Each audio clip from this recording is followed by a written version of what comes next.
aşna oldum bir vefa yar bilen yarım deyip yanına varsın. Yürekten sızdırıp akılar bilen o demişteme yantama koysam onun.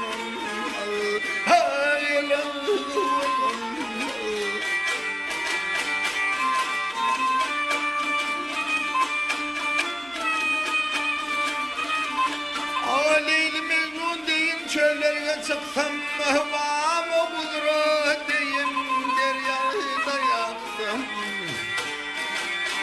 Aşırın Ferhat deyin dağlarını yıksam ey dağlarım deyin ey kalsam aman o yalım.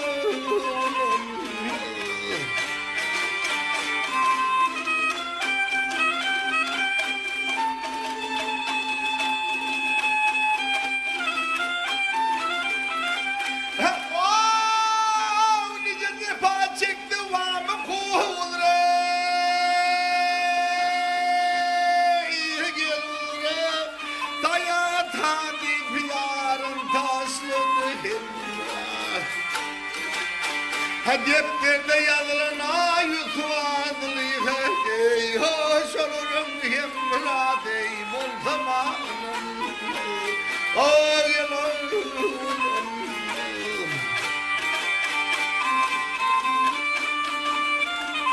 hakemine gir aldım yayla yetirirsem yürekte keyfirim seni yetirirsem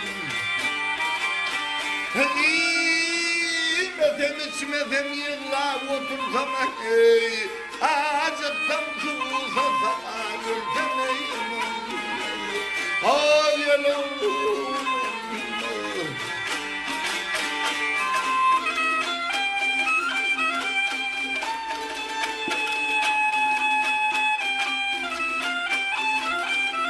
Ya acıksam susasam ölsem